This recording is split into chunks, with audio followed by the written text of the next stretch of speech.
Up next, we have Matthew. Since the very beginning of human civilization, outer space has been at the center point of human evolution. From sailors in the Pacific regions utilizing the stars to find their way home, to discovering the unknowns of our own planet based on the constellations above. Space observation and now space exploration have come a very long way. We're now at the point where space is incorporated in our everyday life. For example, if you wanted to go to another place and you didn't know how to get there, we've got GPS. If you wanted to figure out whether to take a jacket with you to work, you've got weather forecasting services. And if you wanted to buy a coffee from a local cafe, you've got online banking and transactions. But what if we lived in a world where we couldn't access outer space?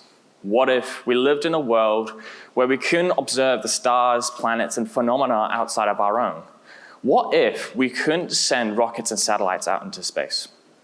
Well, if you think about each and every one of those questions, you realize that either directly or indirectly, our lives are entirely dependent upon space. Now, what if I were to tell you that we are currently in a position where all of that could be taken away? As the rise in demand for space exploration continues to grow, we're seeing an even greater increase in the amount of objects accidentally crashing with each other. However, if this exponential trend continues to grow, then we can see not only the prevention of space in the future, but also the impact of our future generation. These objects that collide with each other in outer space can be known as space debris.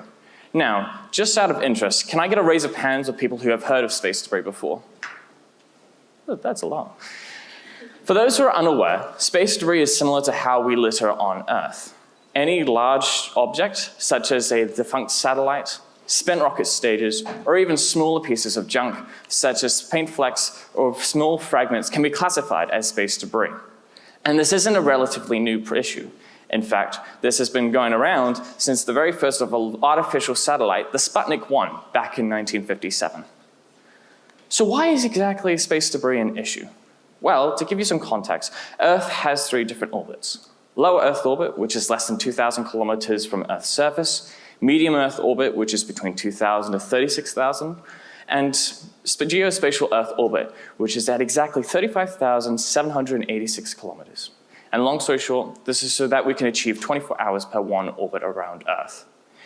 If we count every single active satellite orbiting Earth right now, we get approximately 11,000, which is quite a lot. And if we find the distribution between all of those orbits, 84% of these satellites are found in low Earth orbit, 3% are found in medium Earth orbit, and 12% are found in geospatial Earth orbit. Because almost all of our man-made objects are found there, almost all of our space junk is found in low Earth orbit as well. Now, because we're in space, the only thing that would be acting on a satellite is gravity. And in order to make sure that the satellite maintains its altitude within orbit, it would need to be traveling at speeds of 27,000 kilometers an hour, or 7,500 meters per second. Because of this, if 2 satellites, and it doesn't necessarily need to be 2 satellites actually, collide with each other, then it creates a huge splash effect. This splash effect is known as Kessler syndrome and was identified by American astrophysicist Donald J. Kessler. To put it in simple representation of this, Dr. Philip Ansmeter once said that just a 3 millimeter aluminium particle traveling at 10 kilometers per second is equivalent in energy to a bowling ball traveling at 60 miles an hour, or 27 meters per second. And to put you some context, this is what it looks like. To picture it another way, I want everyone to close their eyes. I want you to imagine a balloon right in front of you, and inside this balloon contains water.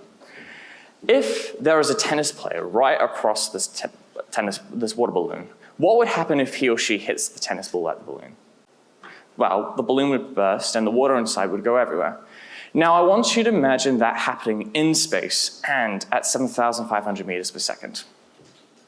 Because all of gravity is completely nullified, the water leaving the water balloon would be just as fast as the tennis ball hitting the balloon.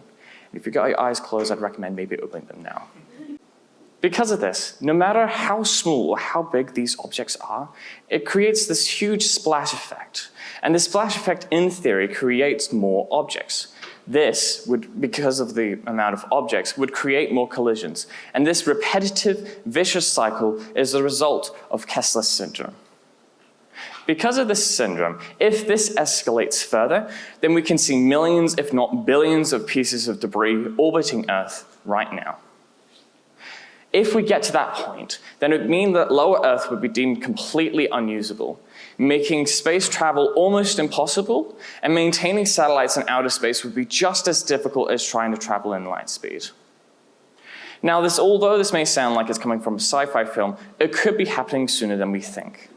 If we take a look at this graph, this is the history of every single payload or satellite and mission-related object that is orbiting Earth. And we can see that it's beginning since 1957. And at the beginning, I talked about that exponential trend, and this is part of that exponential trend.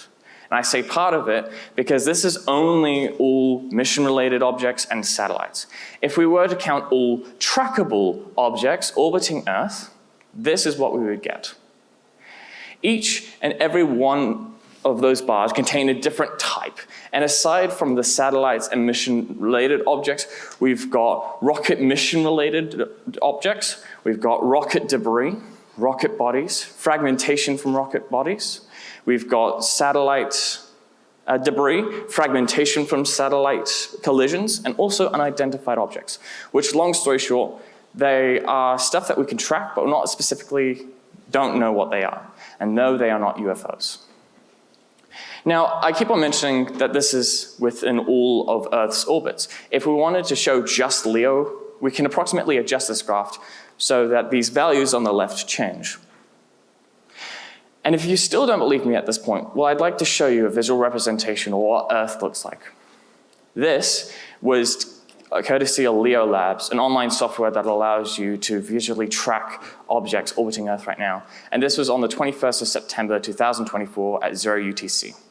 Here we can see there's quite a lot of objects, mostly green objects, which consist of satellites. There's also a couple of yellow objects which represent rocket bodies.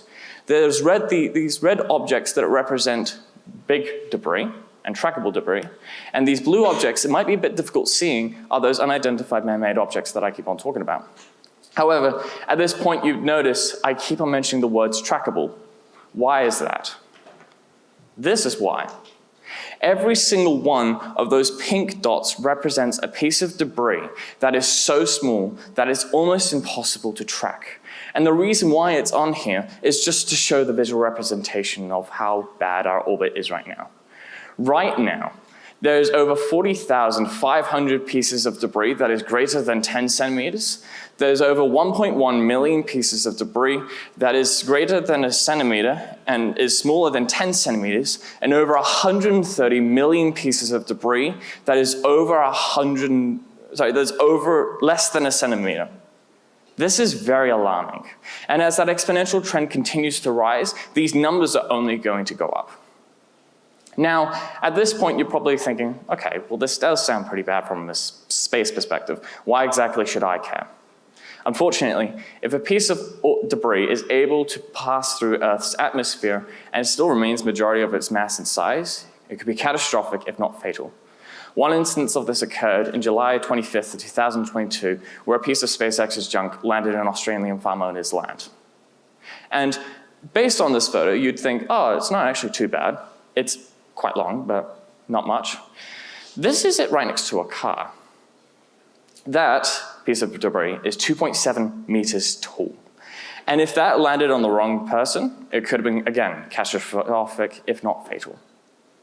So now you guys know what it is, why it's an issue, and now not only does it impact space, but us in the future. How do we fix it?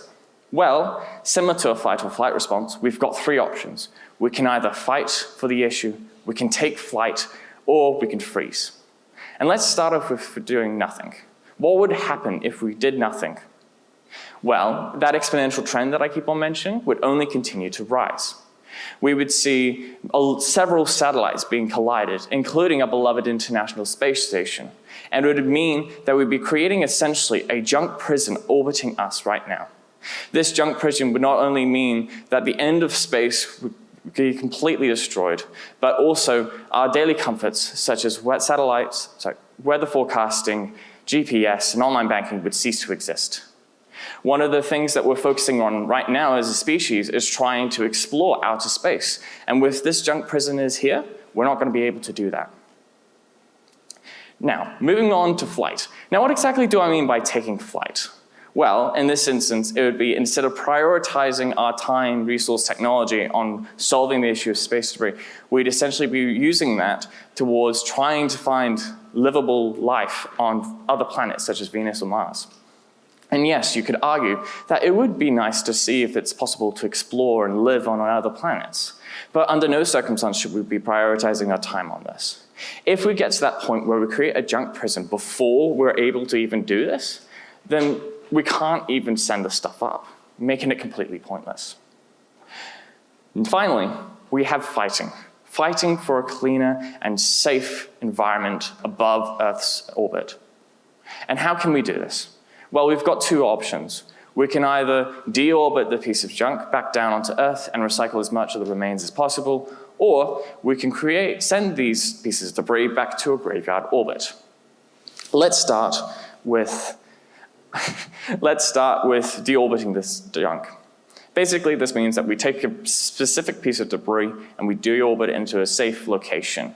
Whatever is remaining from coming out of the atmosphere can be recycled into non-space technology like tablets and phones, and space-grade technology like rockets.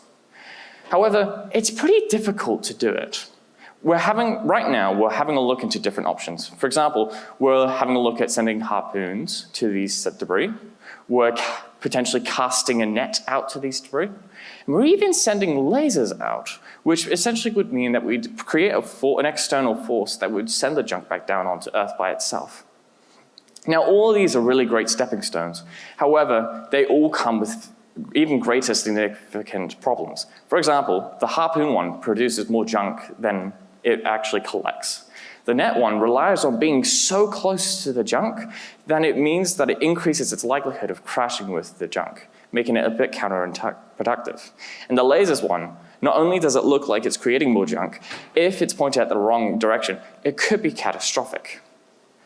So what's the other option? The other option is sending this into a graveyard orbit. Now, what exactly do I mean by this? A graveyard orbit is essentially where dead satellites and large pieces of junk are laid to rest.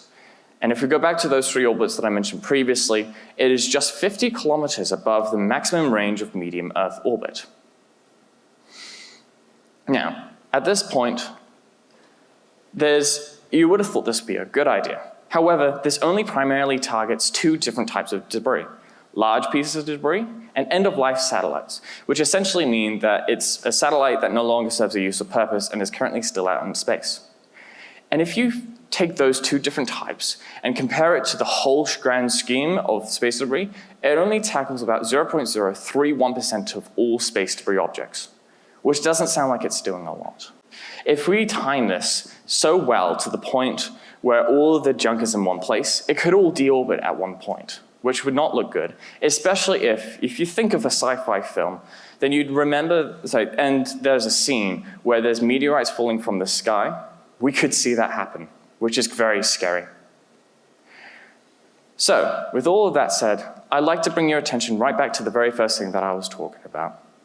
Whether we notice it or not, space is incorporated in our everyday life. Space is the reason why we're able to use GPS or weather forecasting services. And it's also the reason why we're able to buy stuff online, or if we wanted to binge watch the TV shows at the end of the day. And whether we notice about this relationship between us and space, it's time to lean into this unknown and to ask ourselves these questions.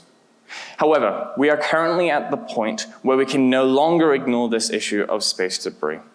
If we sit and do nothing, then not only would the future of space be at risk, but our future generations.